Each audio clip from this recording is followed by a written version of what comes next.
I guess I should have seen it coming. Hell, maybe deep down I did, but there's something about routine that dulls your instincts. I've been married to Gianna for 8 years now, 8 steady, stable years, 3 kids. House in the suburbs.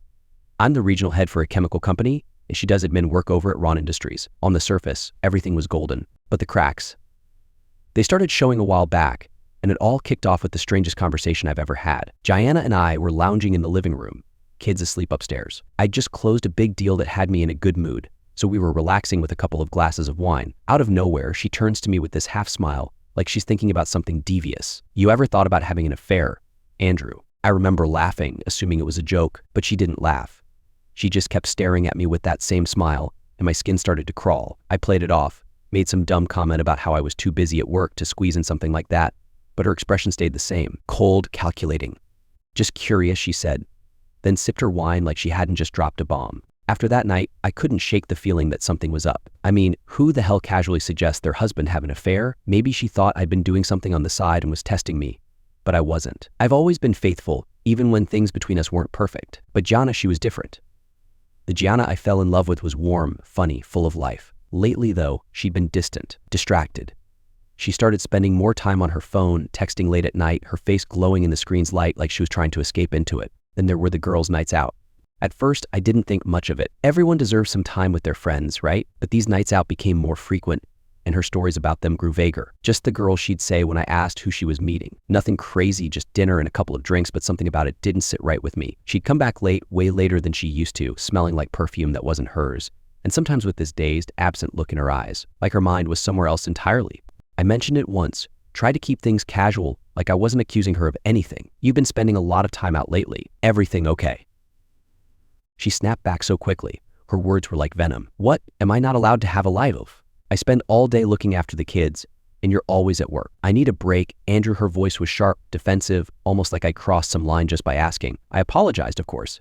Figured maybe she did need a break. God knows the kids could be a handful sometimes. But then there was Hank, Ron, Gianna's boss. I didn't know much about him, just that he ran Ron Industries, where Gianna worked. He was successful, rich, and well-connected. The kind of guy who oozed power and charm in equal measure. Whenever Gianna talked about work, his name came up more and more. At first, it was casual, in passing, but then it became something else. She'd laugh at his jokes during dinner, mention how he'd complimented her on a job well done, or bought the office lunch for no reason. At one point, she even said, "Hank really looks out for us, you know. He's a good guy." There was this one night after another girls' night out. I had been expecting her around 10, maybe 11 at the latest. But it was past midnight when she finally stumbled through the door. She was a mess, hair disheveled, makeup smudged. She wasn't drunk, though. I knew what Gianna looked like when she was drunk, and this wasn't it. No, this was something different. She was guilty. That's the only way I can describe it. She looked like someone who had just gotten away with something and wasn't sure how to act about it. I asked her if everything was okay, and she brushed me off with a short, "Yeah, fine." Just tired. She wouldn't even look me in the eyes. That's when I knew. Or at least when I started to know. I didn't confront her right away. I wasn't sure what I'd find if I did. Instead, I started paying more attention to her phone, to her excuses, to everything. The kids were none the wiser, of course, but I wasn't going to let things slide anymore. I called up an old friend of mine, Tony. He worked as a private investigator, and if anyone could find out what was going on, it was him. I felt ridiculous even thinking about it, but something inside me just wouldn't let it go. There were too many questions, too many strange nights, too many unspoken words between us. Tony agreed to look into things, said he'd be discreet. "If there's something to find, I'll find it," he promised. I hated that it had come to this, but what choice did I have? Gianna was slipping away, and I needed to know why. A couple of weeks passed without anything major happening. Gianna kept up with her routine, her girls' nights out, her texts and whispers, but nothing concrete came out of it. I thought maybe I was losing my mind, that I was overthinking everything. Maybe she just needed some space. But then Tony called. Andrew, we need to talk. I found something." My stomach dropped. I wasn't ready for Tony's call. No matter how much you think you can handle bad news, there's always that moment, that sinking feeling in your gut, where you realize there's no going back. I sat there on the phone, listening to him tell me he had something to show me, and all I could do was nod like he could see me through the receiver. My head was buzzing, but I tried to stay calm. "All right, Tony," I said, my voice steadier than I felt. "Let's meet." We agreed to meet at a bar we used to hit up back in the day. One of those dimly lit, smoky places where no one bothers to ask too many questions. I wasn't sure I wanted to know what he found, but the doubt, the paranoia, it was worse than anything Tony could tell me. At least, that's what I kept telling myself. I got there early, nursing a glass of whiskey, my mind swirling with possibilities. Maybe it was nothing, some dumb misunderstanding. Maybe Gianna was just bored or stressed from the kids, and this whole thing was me being paranoid. I almost convinced myself of it when Tony walked in. He didn't say anything at first, just ordered a beer and sat down across from me. He had this look in his eyes, something hard, something that made my skin crawl. When he finally slid the manila envelope across the table, I knew. "You sure you want to see this?" Tony asked, his voice low, steady. I didn't answer right away. I just stared at the envelope like it was going to explode, but I knew I couldn't walk away now. I had to know. So I nodded, opened the damn thing, and spread out the contents on the table. Photos. They were grainy, black and white shots from a distance, but the images were clear enough. Gianna laughing, leaning into a man's shoulder outside a restaurant. The same man had his arm around her waist, his hand casually resting a little too low. And then the clincher, a kiss. Gianna, my wife, with her lips pressed against his, soft and lingering, like she had no care in the world. I stared at the photos, my chest tight, my breath coming in short, ragged gasps. I couldn't look away, but I wanted to burn the damn things, pretend I'd never seen them. Tony was quiet, letting me absorb it all. After a few moments, he leaned in and pointed to the guy in the pictures. "That's him, Hank Ron." I blinked, the name not registering for a second, but then it hit me. Hank, Gianna's boss, the guy she wouldn't stop talking about, the one she'd been spending all those late nights with him. "That son of a bitch," I muttered, my hands trembling as I shoved the photos back into the envelope. I was angry, yeah, but mostly I felt gutted, like someone had reached inside me and yanked out every shred of hope I had for our marriage. "It gets worse," Tony said, and I shot him a look. "What do you mean, worse?" Tony sighed, clearly not wanting to tell me but knowing he had to. I followed them. They weren't just going out to dinner or hanging around bars. I tracked them to a hotel, multiple times. "Jesus Christ," I whispered, running a hand through my hair. The image of Gianna with Hank burned into my brain, the betrayal so raw, so real, I could barely breathe. "I'm sorry," Andrew, Tony said quietly. "I can keep digging if you want, but this is pretty damning as it is." "No," I said sharply. "No more. I've seen enough." We sat in silence for a while after that, both of us lost in our thoughts. I could feel the weight of what I'd just learned pressing down on me, threatening to crush me. My wife, the mother of my children, had been lying to me for God knows how long, sneaking around behind my back with her boss. And the worst part? I'd been blind to it. I'd let myself believe we were just going through a rough patch, that everything would be fine. I thanked Tony, slid him some cash for his trouble, and left the bar feeling like I was sleepwalking through a nightmare. When I got home that night, Gianna was in the kitchen, making dinner. She greeted me with a smile, the same one she'd always used, like everything was normal, like she wasn't stabbing me in the back every chance she got. "How was your day?" she asked, her voice light, casual. I stared at her for a long moment, wondering how she could lie so easily, how she could look me in the eyes and pretend like nothing was happening. My hands itched to confront her, to throw the photos in her face and demand answers, but I didn't. Not yet.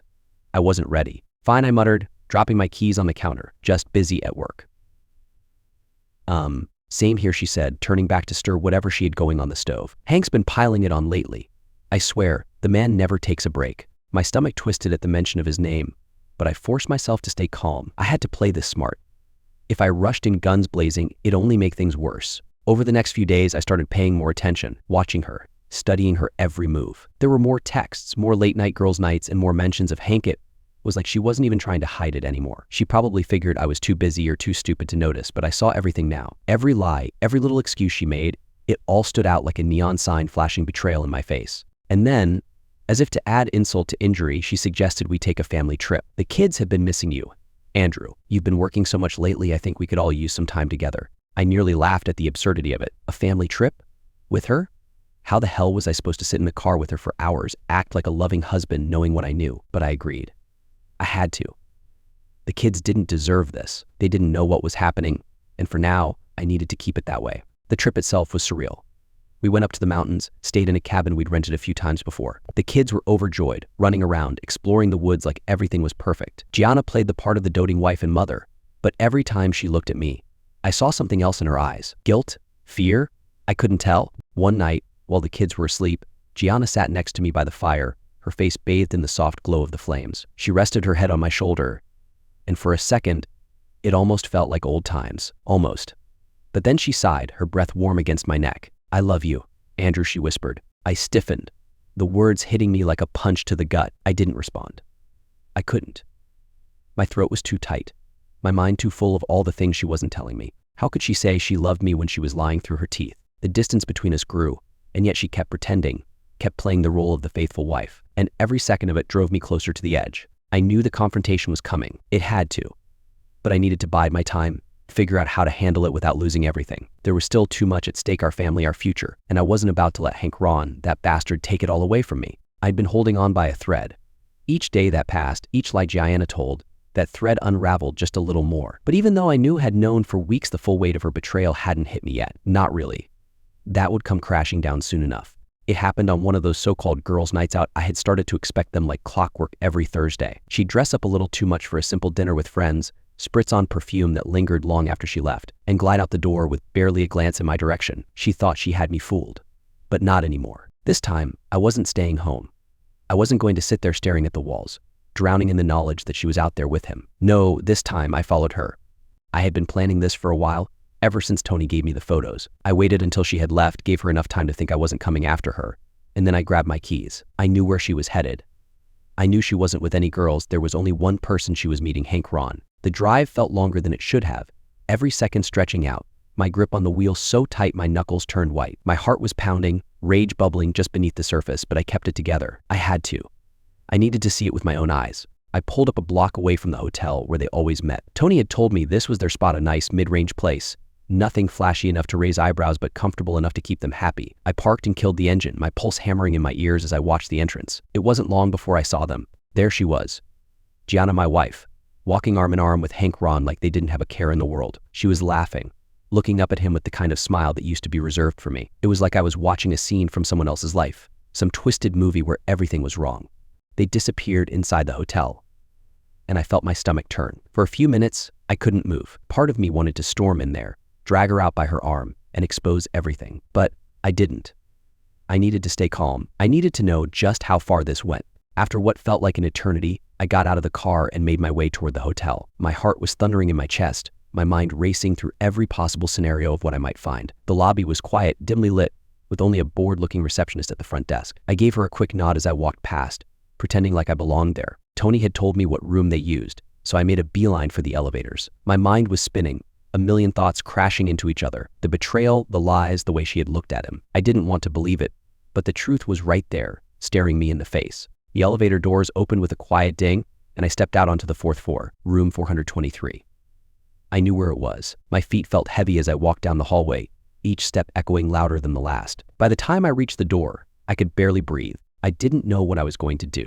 Part of me wanted to kick the door in, make a scene, force them to face the consequences of everything they'd done, but I couldn't. Not here. Not yet. So I did the only thing I could. I listened. For a moment, there was silence. My mind raced with the possibilities of what was happening behind that door. Then I heard it. Muffled voices, laughter, and the unmistakable sound of a bed creaking. My blood ran cold. It was real. All of it. This wasn't just some fling or some emotional affair where they sent cute little texts and flirted behind my back. No. This was the real deal. My wife was in that room with Hank Ron, doing things I couldn't even bring myself to imagine. I stood there for a few minutes, my hand clenched into a fist, hovering over the door. I wanted to bang on it, confront them both right then and there, but I didn't. Instead, I stepped back, pulling out my phone. I knew what I had to do. If I was going to destroy this, if I was going to make sure they paid for what they'd done, I needed proof. Not just for me, for court, for my lawyer, for everything that would come after this nightmare ended. I snapped a few photos of the door, the room number, and the hallway leading up to it. It wasn't much, but it was enough to start. I wasn't going to be stupid. This was going to take time, patience, and when it was over, Gianna wouldn't know what hit her. The next day, I was sitting in my office at work, trying to focus on anything but the events of the night before, when my phone buzzed. It was a text from Gianna. "Hey babe, got home late last night. Girls' night ran long. I'll make it up to you this weekend. Love you." I stared at the message, feeling a wave of nausea roll through me. How could she lie so easily? How could she send that message with no guilt, no hesitation? Love you? That was the part that hurt the most. She still pretended like we were a team, like we were partners, but all the while, she was screwing around with Hank behind my back. My fingers twitched over the screen, ready to type out some scathing response, ready to let her know I knew. But again, I stopped myself. I had to be smart. It was the same night, just as I was trying to figure out my next move when my phone buzzed again. But this time, it wasn't Gianna, it was Tony. I got something he said as soon as I picked up. His voice was tense, serious, like he'd uncovered something big. "It's about your daughter." I frowned, glancing at the family photo on my desk. Me, Gianna, and our 3 kids. Maria, our youngest, had always been Gianna's favorite. I never thought much of it, chalked it up to mother-daughter bonding. But now, my stomach churned. "What about Maria?" I asked, my heart rate picking up again. "Andrew, you might want to sit down for this." I did, gripping the phone tightly. "What the hell is going on, Tony?" Tony took a deep breath before dropping the bombshell. "I ran a DNA test, just like you asked, to cover all your bases in case this goes to court. Andrew, Hank Ron is Maria's biological father. The words hit me like a sledgehammer. For a second, I couldn't process what I was hearing. "What the fuck are you talking about, Tony?" I'm saying, Tony continued, his voice steady but heavy. "Gianna didn't just have an affair with Hank. Maria is his kid. Andrew, not yours."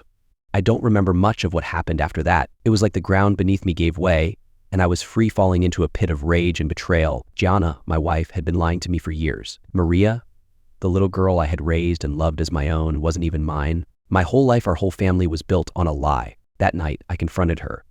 She was in the living room, casually scrolling through her phone like nothing in the world was wrong. I stood in the doorway, watching her for a moment, my fists clenched at my sides. "Who the hell is Maria's father?" The words came out before I could stop them, laced with anger and pain. Gianna froze, her eyes wide as she looked up at me. For the first time in weeks, I saw real fear in her expression. The room fell into a deafening silence after my question. Gianna's eyes were locked on mine, wide with shock, her face draining of color. For the first time in years, I saw something real flicker behind that facade she'd been wearing for so long. Fear, raw, unfiltered fear.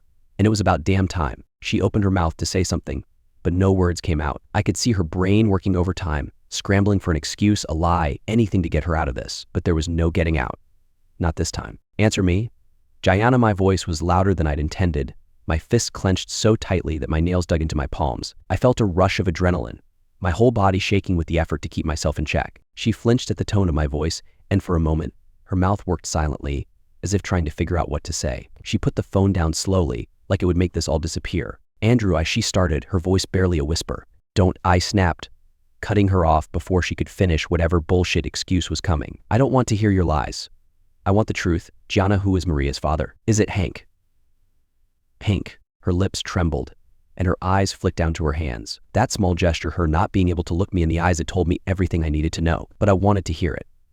I needed to hear it from her, for her to admit just how deep this betrayal went. "Yes," she finally whispered, the words slipping out like poison. "It's Hank." I felt like the ground had just collapsed beneath me, like every ounce of strength I had left was sucked out of me in that moment. I'd known.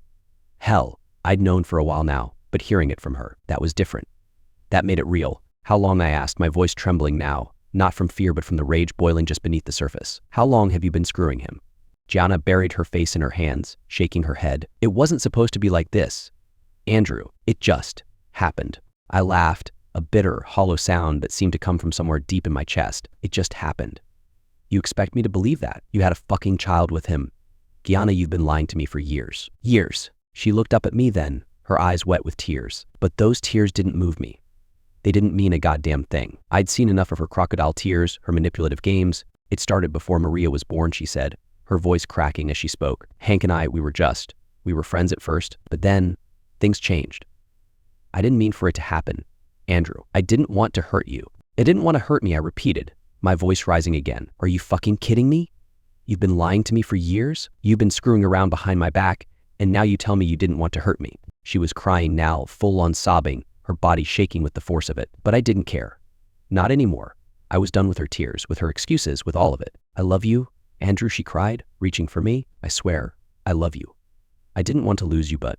I stepped back, out of her reach, disgusted by her touch. "You don't get to say that anymore. Gianna, you don't love me. If you loved me, you wouldn't have done this." Her sobs grew louder, and she covered her face with her hands. But the sight of her falling apart only fueled the anger that was bubbling inside me. "You had a choice, Gianna," I said, my voice shaking with fury. "You had a choice, and you chose him. You chose to lie to me, to betray me, and now you have the audacity to stand there and pretend like you're the victim, like you didn't destroy everything."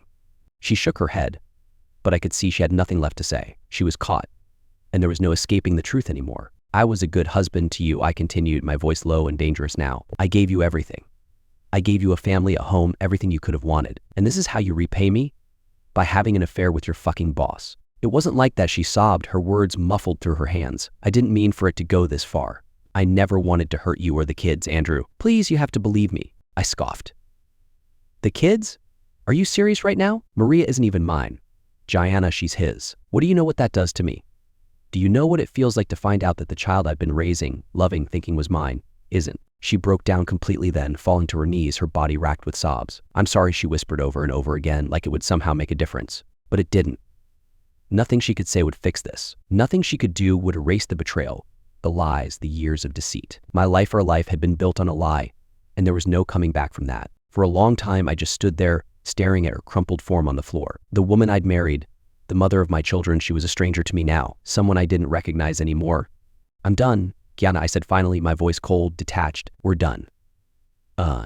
She looked up at me then, her eyes wide with desperation. Please, Andrew, don't say that. We can fix this. We can go to counseling. We can. I shook my head. There's nothing left to fix. You destroyed everything. The next morning, I met with my lawyer. I had already made the decision, and now it was time to put things in motion. I wasn't going to let her walk away from this unscathed. I wanted her to pay, and I wanted Hank Ron to pay too. This wasn't just about infidelity anymore. This was about betrayal, fraud, and the life she'd stolen from me. My lawyer listened quietly as I laid it all out: Gina's affair, the DNA test results, everything. When I finished, he leaned back in his chair, nodding slowly. You have a solid case for infidelity, he said, and the fact that Maria isn't biologically yours strengthens your position even more. We can pursue a divorce on the grounds of adultery and fraud. But I'll be honest with you, Andrew, it's going to get ugly. I don't care, I replied, my voice firm. I want full custody of the kids, and I want to make sure Gianna and Hank pay for what they've done. We can do that, my lawyer said, making notes on his legal pad, but it's going to take time, and you'll need to be prepared for a fight. Gianna's not going to go down without a struggle. I'm ready for it, I said, my jaw set. I've already lost everything that mattered. I'm not losing anything else. A few weeks later, the legal proceedings began. Gianna tried to play the victim, of course, sobbing in court about how she didn't mean for things to go this way, how she still loved me and wanted to keep our family together. But it didn't matter. I had the DNA test, the photos, the evidence, and the judge saw right through her act. As for Hank, well, he had his own problems to deal with. Word of the affair spread quickly through the company, and soon enough, Hank found himself facing the consequences. His reputation, once pristine, was tarnished. His business suffered, clients pulling out one after the other. And when it was all said and done, his own mother, Beatrix Marley, found out about Maria. The fact that Hank had a daughter he had abandoned only made things worse for him. But Beatrix wasn't just angry she was dying. She had terminal cancer, and she didn't have long left. But in her final months, she made a decision that would shock everyone. She cut Hank out of her will, and she left everything to Maria. In the end, Gianna and Hank were left with nothing. Their reputations were in ruins, their personal lives shattered. As for me, I walked away with full custody of our children, my children, and the satisfaction of knowing that they would never have to suffer because of their mother's selfish choices. It wasn't the ending I wanted.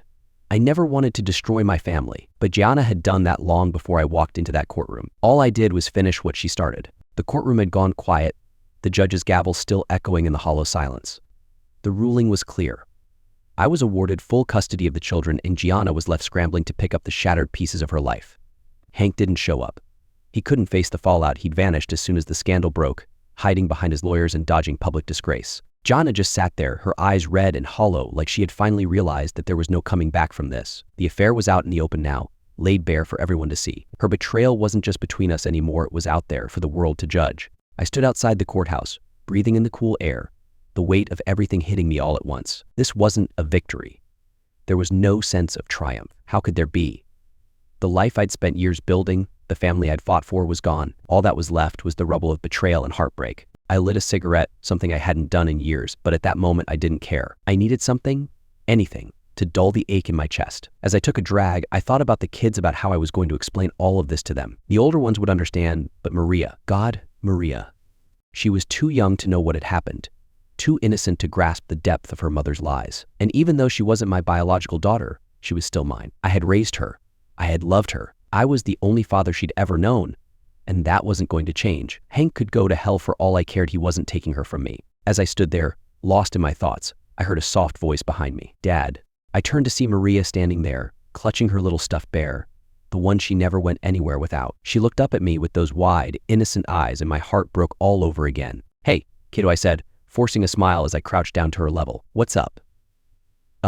She tilted her head, her expression curious but concerned. Mommy was crying.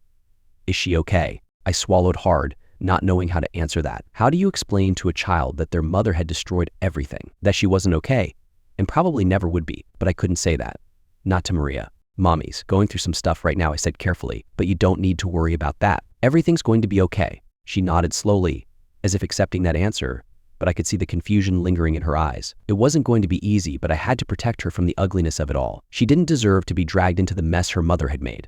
I wrapped my arms around her, pulling her close. I love you, Maria. No matter what happens, I'll always be here for you. She hugged me back, her little arms tight around my neck, and for a moment, the world felt a little less heavy. The weeks that followed were a blur of legal meetings, therapy sessions for the kids, and trying to rebuild some semblance of normalcy in our lives. Gianna moved out, taking what little she had left, but she wasn't allowed anywhere near the kids without supervision. She had visitation rights, but they were limited. I didn't fight it. Despite everything, I knew the kids needed their mother, even if she wasn't the woman I thought she was. But there were moments, quiet, late-night moments, where I found myself drowning in the weight of it all. The house was too quiet without her. The kids tried to fill the silence with their laughter, their games, their questions about why mommy wasn't around like she used to be. I told them what I could, kept it simple. Mommy and daddy weren't going to be together anymore, but that didn't mean we didn't love them. It was the best I could do, given the circumstances. Maria, though, she took it the hardest. Not because she knew the full truth, but because she was too young to understand why her world had been turned upside down. And every time I looked at her, a part of me ached. She wasn't mine, not by blood, but she was mine in every way that mattered. I would never tell her the truth, not now, maybe not ever. She didn't need to know that the man who had raised her, who had loved her more than anything, wasn't her biological father. And then, in the middle of all this chaos, something unexpected happened. It was a letter. An official-looking envelope addressed to Maria, but she was too young to understand what it meant, so I opened it. Inside was a legal document from Beatrix Marley's estate. Hank's mother had passed away a week earlier, and with her death came a surprising twist. Beatrix had left her entire estate, everything, to Maria. It was a shock, to say the least. Maria, this little girl who had no idea who her real father was, had just inherited a fortune. Hank, of course, was cut out entirely. His mother had been a sharp woman even in her final days. She knew what her son had done, knew he wasn't worthy of her fortune, and in a final act of defiance, she had made sure Maria would be taken care of for the rest of her life. I stared at the document for a long time, a mixture of relief and bitterness swirling inside me. It was poetic justice in a way. Hank had abandoned his daughter, treated her like an afterthought, and now he would never see a dime of his mother's money. It all went to Maria, my Maria. But even with that financial windfall, it didn't erase the pain. Money couldn't fix what was broken, but it would give Maria a future, one that Hank couldn't touch. That was enough for me. A few months later, I found myself standing in front of Hank's office building. I hadn't planned on coming here, but something inside me needed closure. I hadn't seen him since everything went down, and I needed to confront him, to make sure he knew just how much he had lost. I walked into the lobby, my footsteps echoing in the marble hall. The receptionist gave me a confused look, but I didn't bother explaining myself. I wasn't here for pleasantries. I took the elevator up to his office, my pulse quickening as I thought about everything I wanted to say. All the anger, all the betrayal, I was ready to lay it out in front of him. When I reached his office, I didn't knock. I just pushed the door open. Hank looked up from his desk, his eyes widening when he saw me. For a moment, we just stared at each other, the tension thick in the air. He looked smaller than I remembered, weaker. The weight of his choices had caught up to him, and it showed. "What the hell do you want?" "Andrew," he asked, his voice flat, devoid of any of the charm that Gianna had once swooned over. I didn't answer right away. I just walked toward his desk, standing there for a moment, letting him feel the weight of my presence. "I'm not here for you, Hank," I said finally, my voice calm, controlled. "I'm here for Maria." His face tightened at the mention of her name, and I could see the guilt flash in his eyes. "Good, let him feel it. She's not your daughter," Hank said, his voice cold, trying to hurt me. "No," I agreed, my eyes narrowing. "But she sure as hell isn't yours either." He flinched, the words hitting harder than he expected. I took a step closer, leaning in slightly. "Your mother left everything to her," I said, watching his reaction. "All of it. You get nothing." His face turned pale, and for the first time I saw real fear in his eyes. He hadn't known. Beatrix had kept that final twist a secret from him, and now, the reality of what he had lost was sinking in. "Get out," he muttered, his voice trembling with rage. I didn't move. I just stared at him, letting the silence stretch out. "You're going to live with this," Hank, I said softly. "You're going to live with the fact that you abandoned your own daughter, and now she has everything you'll never have. You're going to die with that regret." He didn't say anything. He just sat there, his hands trembling as he tried to compose himself. But I didn't care anymore. I'd said what I needed to say. I turned and walked out of his office without another word. Life didn't magically get better after that. It never does. But day by day, piece by piece, we rebuilt. My kids were my anchor, and together, we moved forward. Gianna had visitation rights, but she was a ghost of the woman I once knew, and the kids saw it. They still loved her, but they were beginning to understand that things would never be the same. As for me, I stopped waiting for life to fix itself. I had lost so much, but I wasn't broken, not anymore. I had my kids.